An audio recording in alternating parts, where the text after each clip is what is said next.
And we're live. Today's reading is from the book Creating Affluence, Wealth Conscious in the Field, All Possibilities, based on Deepak Chopra's best-selling classic book from 1992, The Seven Spiritual Laws of Success, dividing success in spiritual terms, material terms, and psychological and emotional terms. Um, a yogi or a self-realized person would respond to the question, how do you define success? As the expansion of happiness, the expansion of consciousness into the happiness direction, which ultimately is bliss. It's a bliss consciousness, infinite bliss consciousness. That's what a self-realized master would say, or a yogi would say.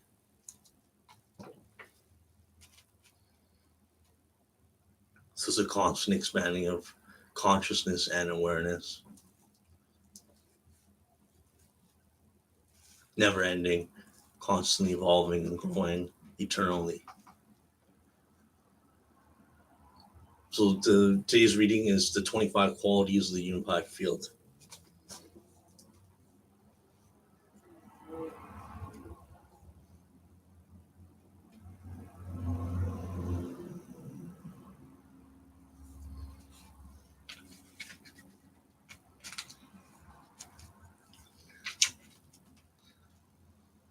Number one is the total potential of natural law. This means that all laws of nature that are structured that create infinite diversity of creation are found here in the unified field. Today, scientists tell us that there are four basic forces in nature.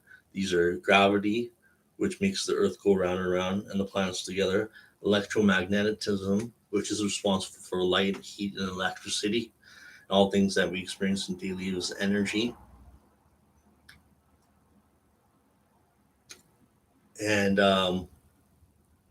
everything in material creation comes from these four sources.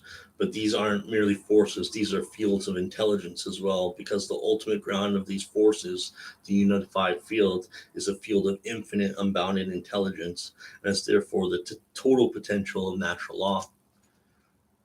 Number two is infinite organizing power. The field in it is organizing everything in creation, from the movement of galaxies to the movement of stars, the rotation of the earth, the cycles of the seasons, the biological rhythms of our bodies, birds migrating at the right season to the right place, fish returning to their spawning grounds. The biological rhythms of nature is found in flowers, vegetation, and animals. It is literally a field of infinite organizing power, and it can do an infinite number of things at the same time when correlated them with another.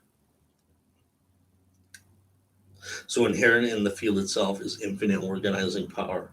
To know that field intimately, to have experiential knowledge of that field is one's own nature, is to automatically embody the infinite organizing power of the field. Number three is fully awake within itself. It is the field of pure awareness. It is pure wakefulness. It is lively. It is not dormant. Even though it is silent, it is fully awake. In that field of pure awareness, any eventuality is possible through the quality of the attention in the field itself. Number four is infinite correlation. Again, correlating everything with everything else. Number five is perfect orderliness. The field is one order. In other words, there's perfect order, even though on the surface it may appear chaotic. There's order. There's an order to the unified field because it is organizing an infinite number of things at the same time. On the surface, it can appear very chaotic and can even lead to seemingly chaotic activity and seemingly chaotic thinking, but there's an underlying order behind everything. Number six is infinite dynamism. The field is dynamic. Even though it is silent, it has the infinite dynamism that can create any possibility. The field is fluid, it is flexible, and the flexibility is an aspect of its unmanifest nature. The deeper the silence, the more dynamism. Number seven is infinite creativity.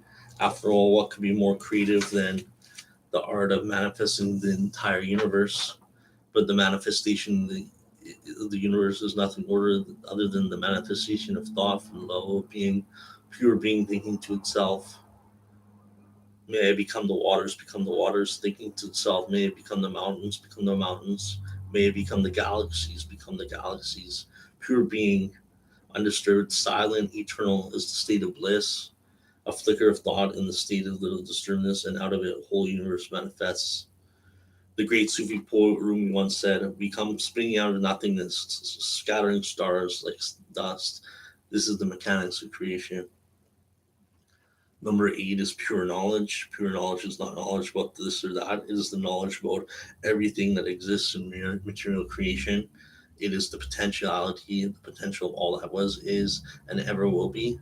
Number nine is unboundedness. The field is not constrained by boundaries. The field is unbounded in space and time, and it has no limits in time. It is eternal. It has no limits in space, or it's beyond the outer edges of space. Number 10 is perfect balance. The field balances everything in creation, the ecology of nature, the physiology of the human body, the evolution of human innocent baby. Number 11, self sufficiency. The unified field requires nothing from the outside because everything is contained in the inside of the field, curving back within itself. It creates again and again. Number 12 is all possibilities. This means all possibilities. Anything that you can imagine and more. Therefore, you have the ability to acquire anything that falls within the realm of your imagination. And even those things that are currently outside of the limits of your imagination, the more you acquire, the more your imagination will expand. What is imaginable today might become unimaginable tomorrow, but there will always be new realms that have yet to be explored. Number 13 is infinite silence. Infinite silence is the mind of God. It is the mind that creates anything out of the field of pure potentiality. Infinite silence contains infinite dynamism. Practice silence and you'll acquire silent knowledge. And this silent knowledge is a computing system that is far more precise and far more accurate and far more powerful than anything that is contained in the boundaries of rational thought. Number 14 is harmonizing.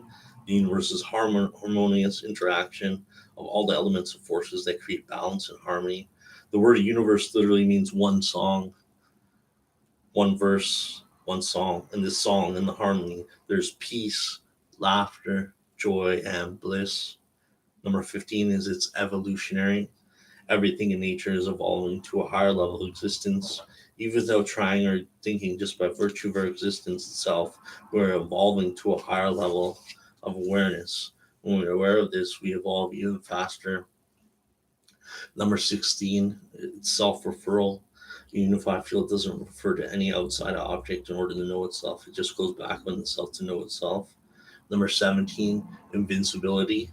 The field is indestructible. Fire cannot burn it, water cannot wet it, wind cannot dry it, and weapons cannot cleave it. It is ancient, it is unborn, and it never dies. Immortality, therefore, it is immortal. Number 19 is unmanifest, even though it is the source of everything in creation that is manifest by itself, it is unmanifest. Number 20, it's nourishing. The unified field nourishes everything in creation, from a tree to the movement of stars and galaxies, to the migration of birds, to the movement of our own immune system, to the digestive process that is taking place inside us, to the beating of our heart. All this is nourished, integrating. Number 21, not only does it nourish all these activities, it integrates each with everything else. Number 22 is its simplicity. It is simple, simplification, yet its nature is pure simplicity. It's not complicated because at the most unmanifest level, it is nothing but our own awareness, the simplest form of our own awareness.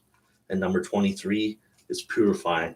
The field purifies everything that it comes into contact with. To purify means to restore something to its original pristine state.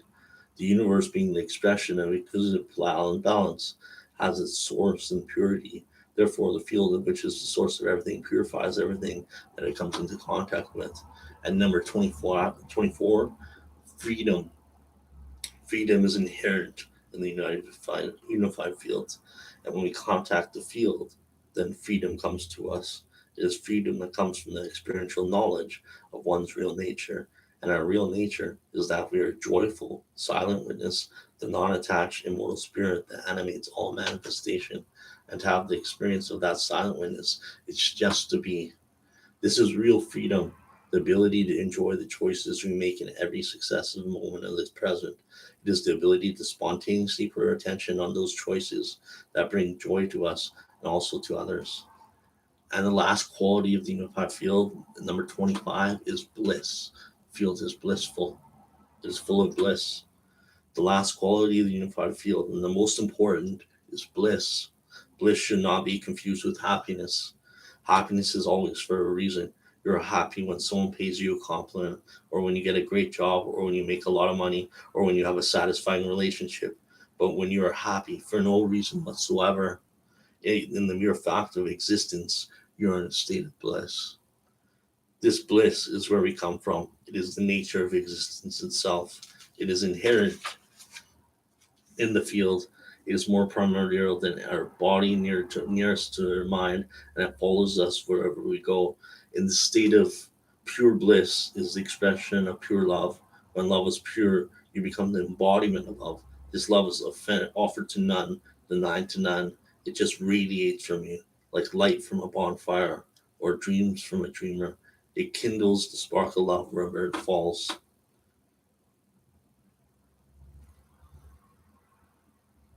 And how to embody our own awareness, these qualities of the unified field? There's two ways. One is to be aware of them, and I would suggest taking one quality each day of the month and just having your attention on it. Remember, attention brings the particle into existence out of probability of amplitude, out of a field of all possibilities. Attention is the very mechanics of precipitating space-time event in this field of all possibilities. So when we put our attention on the particular quality of the field, it brings us not only into our awareness, but into our life and in material expression.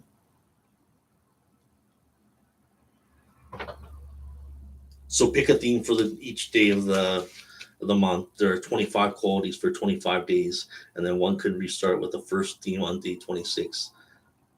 Let's say today's theme is freedom. For today, you have your attention on the word freedom. Remember, the word becomes the flesh, the quantum event becomes the neuropeptide. Just to have your attention on the idea, and it will soon embed itself in your awareness and your consciousness. That will cause a positive transformation in your consciousness, which will spontaneously change your physiology, and a change in the physiology will spontaneously bring about a change in your life experiences. The second way to develop physiology that embodies the qualities of the unified field is to have direct experience with it. This is accomplished through the practice of meditation. Meditation allows the mind to experience more and more abstract levels of the thinking process and ultimately to transcend to that most abstract level of awareness, transcendental consciousness, which is the unified self itself. This is a state of pure awareness, pure consciousness. Meditation has been a part of the spiritual tradition of almost every culture. My own experiences come from the regular practice of transcendental meditation, but there are a number of scientific studies that show the beneficial effects of meditating. Blood pressure comes down, stress is alleviated, basal metabolic rate goes down, insomnia, anxiety, and a number of psychosomatic disorders are relieved and disappear. Moreover, there is increased brainwave coherence, which also improves attention span, creativity, learning ability, and memory retrieval. Also, the effects of meditation last into our daily activity, and soon our activity becomes saturated and influenced by qualities of the unified field. This is because by experiencing, knowing, we become it. Once we become it, we begin to embody all its properties. In Vedic literature, the unified field is referred to as Brahman, the source of all creation or reality. And there's a Sanskrit phrase, Brahmati Brahmavan Bhavat, which means to extent one knows Brahman, one becomes Brahman. Therefore, transcending becomes a very practical procedure to not only experiential know and understand the qualities of the unified field, but to have their values expressed in their daily life and in their daily activities.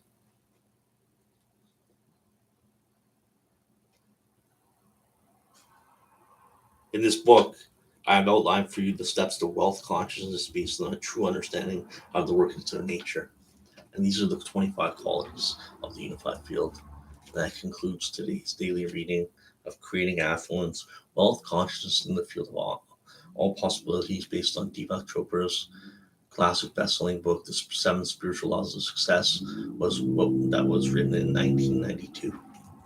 Thank you.